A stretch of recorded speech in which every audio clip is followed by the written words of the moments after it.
Hoy vamos a conversar en unos instantes con el expresidente de la República, Pedro Pablo Kuczynski, a propósito de la publicación de su libro, Tarea Incompleta, se llama su libro, y por supuesto nos va a hablar de qué se trata. Esta edición lo presenta este martes en la librería El Virrey, lo van a presentar además sus invitados que son sus amigos también, o que son personas cercanas a él. Señor Kuczynski, ¿cómo está? Muchas gracias por esta deferencia, por acceder a esta entrevista.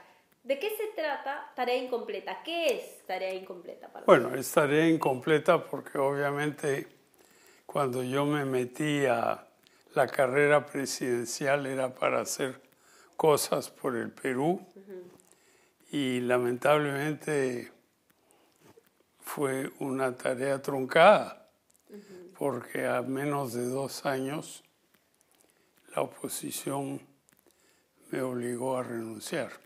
¿Qué lo interrumpió?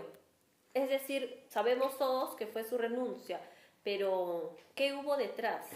¿Qué es lo que ensaya usted? Está explicado aquí dentro del libro, aquí está la tapa. Ajá, y ahí su texto ya calientito para Sí, entrar. ahora el libro en realidad no es tan espeso, esto es porque son las pruebas, ¿no?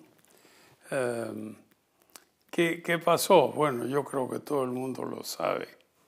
Hubo una oposición absolutamente cerrada que luego culminó en algo, en un supuesto escándalo cuyas consecuencias vivo hasta el día de hoy. Y se refiere al proceso judicial.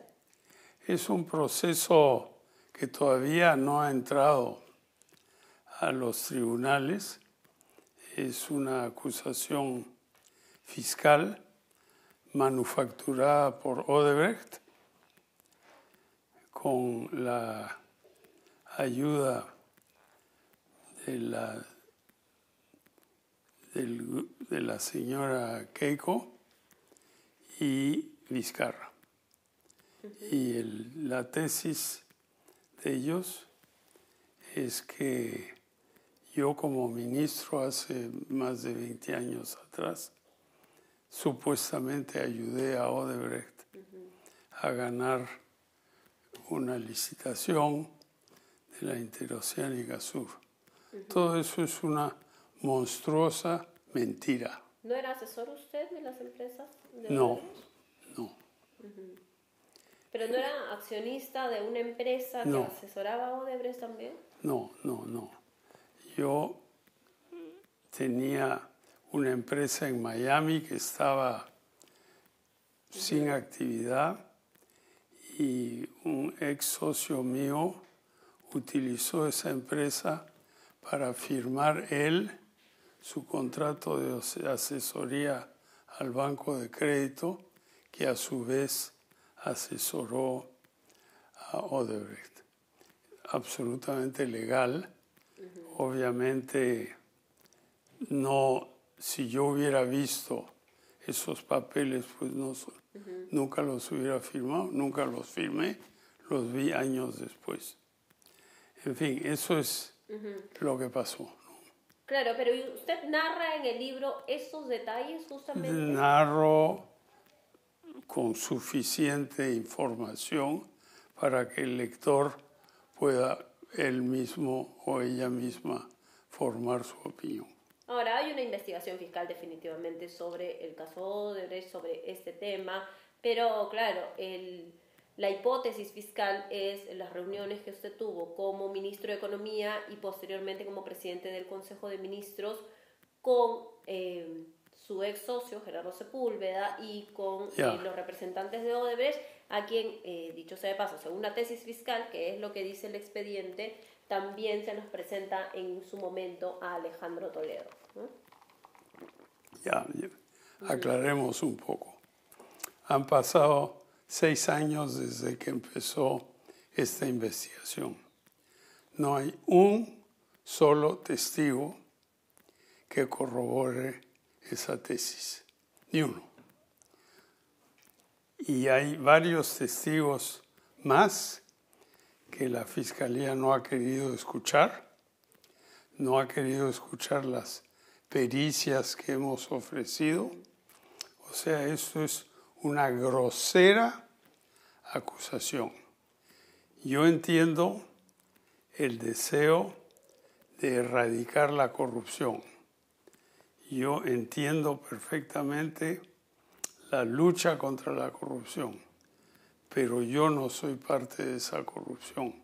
Me han metido ahí porque yo soy una persona con una carrera absolutamente limpia a lo largo de 60 años y de esa forma han logrado crear esta impresión terrible, destruyendo mi reputación, arruinando mis finanzas, haciéndome pasar como un lavador de dinero en Estados Unidos, con el resultado que mi señora no tiene cuenta bancaria, mi hija menor, primera de su clase en la universidad en Princeton, le cerraron su cuenta.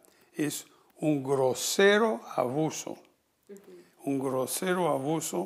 y yo, como le dije al fiscal en esta mesa, él vino a ofrecerme una colaboración eficaz. Yo le dije, ¿colaboración eficaz de qué? Yo he cometido errores en el sentido de que mi empresa en Miami, que estaba sin actividad, la hubiera debido cerrar. Ahora, pero Jorge Barata justo hace poco, en el caso tramo 2, línea 1 del Metro de Lima, sí reveló que financió la campaña.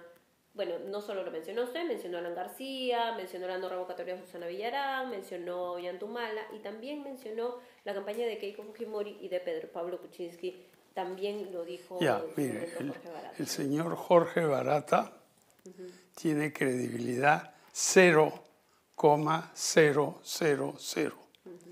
Nadie sabe dónde están sus cuentas, nadie ha visto. Él de repente dice dio y de repente no dio y se quedó con la plata. No hay que descartar eso. Estos son unos gángsters, Y en el libro reciente del papá de Marcelo Odebrecht, culpa a las empresas americanas de haberlo bajado por la fuerza que ellos tenían en contratos de construcción, no solo en América Latina, sino en Estados Unidos, donde hicieron la modernización del aeropuerto de Miami. Es una empresa que ha tenido muchos logros, pero también es una empresa que ha festinado trámites, ha escondido cosas y se frustró conmigo porque querían que les prorrogáramos su permanencia en el gasoducto del sur cuando era obvio que no podían levantar la plata para construirlo. Y vinieron aquí y ahora tienen el cuajo de decir que la empresa se llama Nuevo Honor, Novo Honor. Sí, eso es un cuajo, es realmente absolutamente nauseabundo. Ahora, justamente a propósito de la declaración que le mencionaba de Jorge Barata, ¿no le trae alguna reflexión que finalmente en este momento hay 3 expresidentes presos, ¿no? Por diferentes casos? El caso de Alberto Fujimori, el caso de Alejandro Toledo y el caso de Pedro Castillo son diferentes temas, es verdad. Ollantumala también lo estuvo preso. El propio Martín Vizcarra tiene una investigación y usted también una investigación. ¿No llama a la reflexión también a propósito de qué está pasando con nuestros expresidentes? Más que lo que está pasando con nuestros expresidentes, es lo que está pasando con el Perú. El Perú está en una tremenda crisis de la cual no se vislumbra todavía cómo va a salir de ahí. La economía está yo no diría parada, pero casi parada. Estamos en 1000 problemas y todo es acusación, acusación, acusación, acusación. Uno lee el periódico en la mañana, es todo denuncia, acusación, denuncia, cárcel, etc. Yo creo que estamos un poco mal. Estamos mal porque nosotros entramos al gobierno para hacer bien. Nadie nos ha acusado de nada en nuestro gobierno, de nada. Ha habido cosas sí controversiales como las hay en cualquier gobierno. Por ejemplo, a mí me pareció que por razones de salud el señor Fujimori tenía que salir de la cárcel.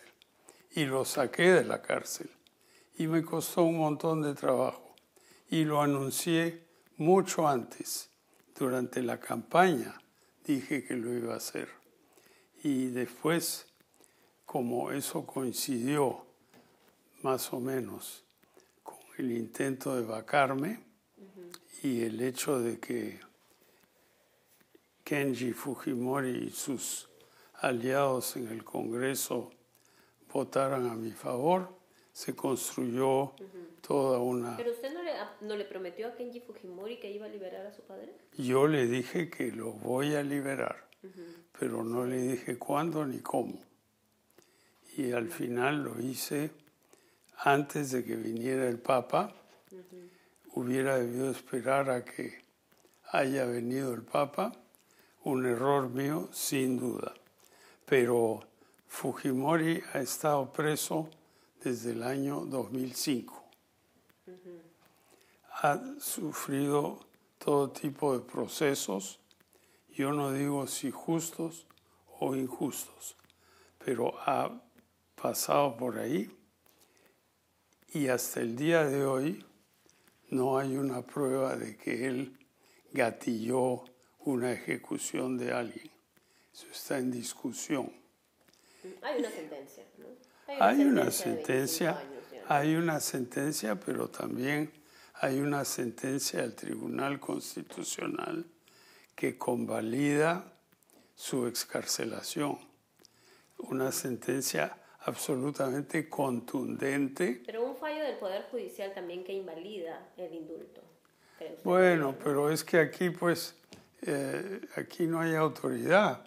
Aquí uno del Poder Judicial dice una cosa, otro dice otro, y después las instancias iberoamericanas dicen otra cosa. Entonces, aquí no hay ninguna autoridad. El Perú es un país sin autoridad. Lo estamos viendo hoy con toda esta debacle que hay de la inseguridad en el país, a pesar de que hay un ministro del Interior a quien yo conozco bien, que está haciendo un gran trabajo, pero estamos en una crisis económica, estamos en una crisis de seguridad y más que todo, estamos en una crisis de trabajo. En el Perú no hay trabajo. Claro, pero ¿quién tiene que asumir el liderazgo para resolver esos problemas? ¿No es la presidencia de la República? ¿Es Dina Boluarte? ¿O cómo ve el gobierno? ¿Cómo evalúa el gobierno de Dina Boluarte? Mire, ella está tratando de hacer las cosas. Ella es una presidente ocasional, porque ella no fue elegida presidente, fue elegida vicepresidente. Incluso la fórmula estaba truncada porque es un presidente y dos vicepresidentes. El segundo vicepresidente, que iba a ser el señor Cerrón, está condenado, pero está libre, ¿no? Entonces, en el Perú no hay autoridad y eso dificulta mucho la tarea del gobierno de Dina Boluarte. Ahora, otra cosa que lo dificulta también es el tema pendiente de los 59, 60 muertos en los días después del cambio de gobierno, muertos de bala, y quién ordenó eso y cómo fue. Hasta el día de hoy no se aclara eso. Mientras no se aclare eso, vamos a seguir en un grave problema de credibilidad en el Perú. Entonces, yo diría que ese es el tema uno que hay que aclarar. Y de ahí fluirá una mejora económica. Hay intentos de arreglar la inversión. Se habló hace unos días de que se iba a hacer una mina. Tía María está al ladito de donde murió el pobre Nano Guerra García el otro día. Sí, ahora justamente le quería preguntar sobre ello. En Perumín, la semana pasada, en la exposición que tuvo Julio Velarde, dijo que este año la inversión minera caería en 18% y que el próximo año en 7.7%. Hizo la estimación del crecimiento para este año en 0.9%, que desde hace muchos años siempre ha pasado el 1, el 2 o el 3%, pero señaló que esto podría ser peor el 2024 por el fenómeno del Niño Global también, que es un factor que genera también escasez de alimentos. Bueno, hemos tenido años en los últimos 40 años de crecimiento negativo, el 1983, el 97, el 8, 9 y el 2000, y estamos entrando ahora, estamos en pleno de crecimiento económico en este momento. Entonces yo no me voy a aventurar a decir si es el 0,1, el 0,8, el no sé cuántos, porque el que está en la calle, el que se sube al bus, sabe que no hay trabajo. Eso es lo importante. Claro, todo el resto son tonterías. ¿Cómo evalúa? Es muy fácil resolverlo, pero claro, el clima no lo podemos controlar. El Niño es un fenómeno mundial que se origina en las corrientes del Océano Pacífico que dan contra el Perú, por eso nos afecta más que a otros. Pero lo que sí tenemos que hacer es crear confianza. Ahora, necesitamos para hacer eso, obviamente, que se reactive la inversión privada, la del bodeguero, la que crea su pequeña compañía de internet, la que hace espectáculos, todo eso es inversión.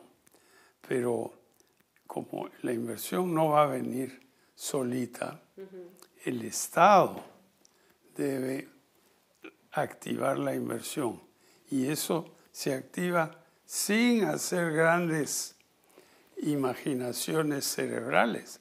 Los proyectos están. La línea 2 del metro está en construcción, pero va a paso de tortuga.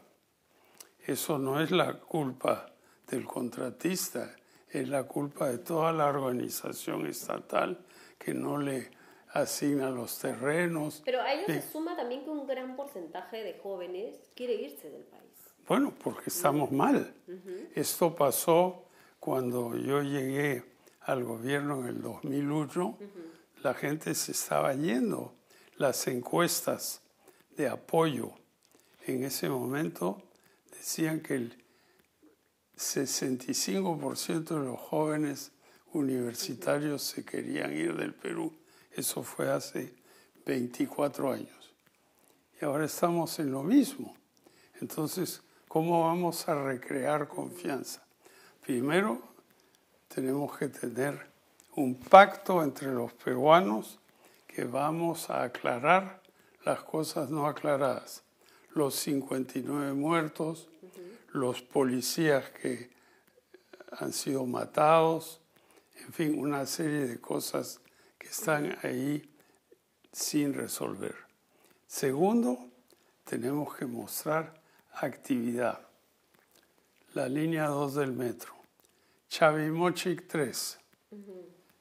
La represa está al 80% construida y sigue ahí.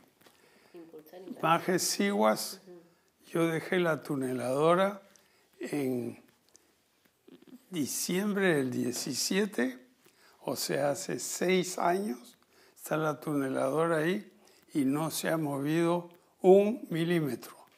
Y los contratistas se quieren ir y el gobierno regional de Arequipa se pelea con ellos y los contratistas con él, etcétera. Pero ¿no? también, ¿qué le tendría que decir a quienes dicen que por haberle dado el pase de permanencia temporal a los venezolanos es que se ha incrementado la delincuencia? Que podemos estar de acuerdo o no con esa teoría, pero hay una percepción en la gente que el haber facilitado el ingreso de extranjeros a nuestro país es lo que generó posteriormente también. Bueno, como estamos en una situación económica muy difícil, es obvio que uno busca culpables.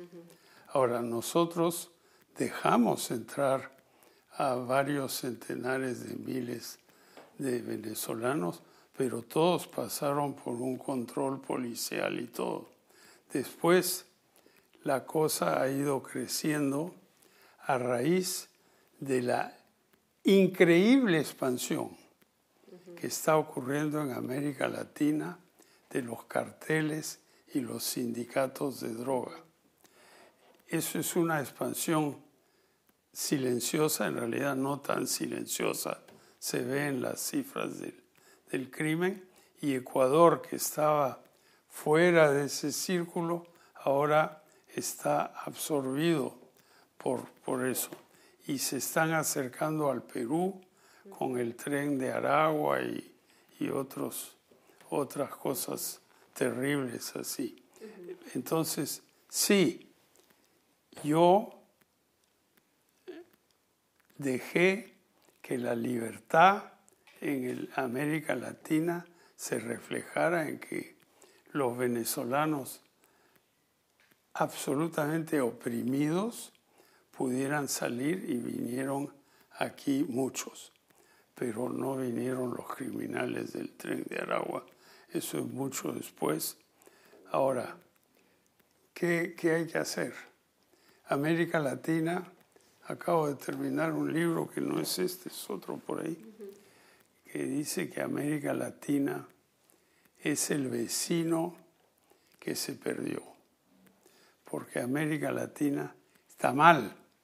Sí, claro. Está mal. Asia está galopando. África, a pesar de tener muchos problemas, está también progresando un montón. Y América Latina está en su salsa, se está quedando. Y no es que América Latina no tiene potencial. El Perú con la electrificación automotriz que está ocurriendo, tiene unas perspectivas para el cobre fabulosas. Tenemos minas de cobres a granel, listas para empezar, incluyendo Tía María, que dicho sea de paso, es una fábrica de cobre. La parte minera es lo más pequeño.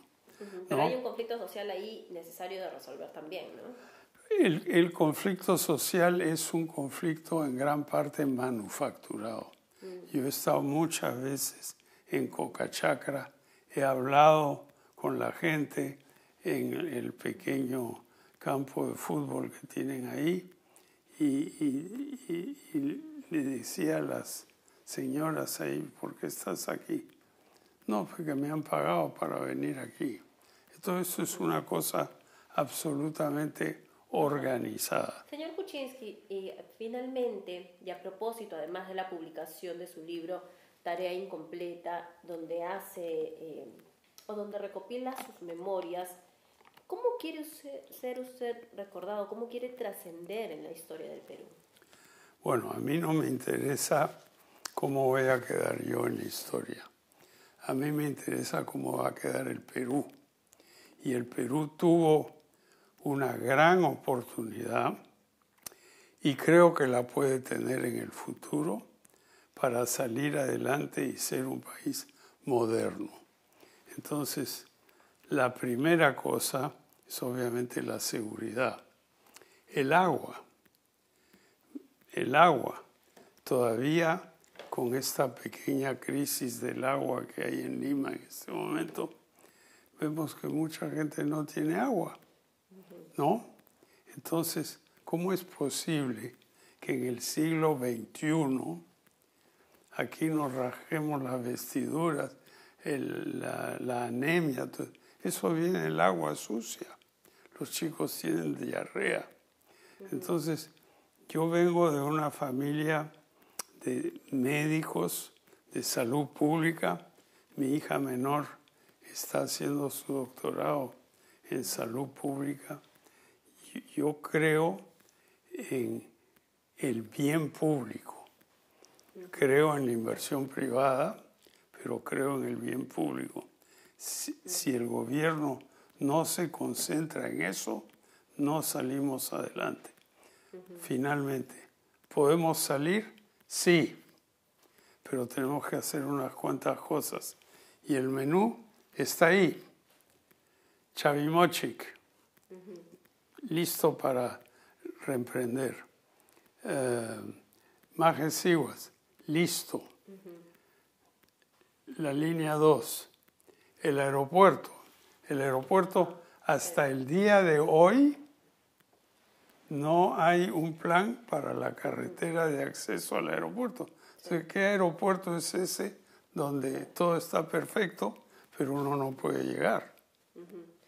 Bien, señor Pedro Pablo Kuczynski, muchísimas gracias por habernos atendido, por haber accedido a esta entrevista y por hablarnos además de su libro, Tarea Incompleta, sus memorias. Bueno, tengo 3 libros. Este es uno. El otro es Vecino Olvidado, que está en inglés. Habla a propósito de América Latina. Sí, ese está en inglés en Amazon y ahora lo vamos a sacar en paperback, como se dice.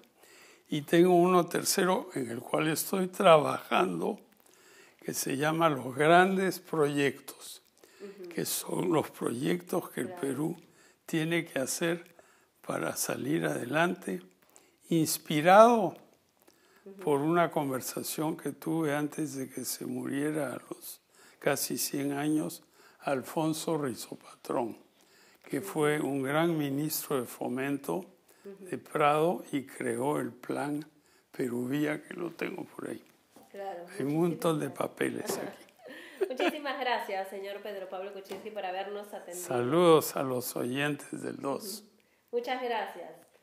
Fue el expresidente Pedro Pablo Kuczynski. Estuvo con nosotros en una entrevista en exclusiva para Latina Noticias.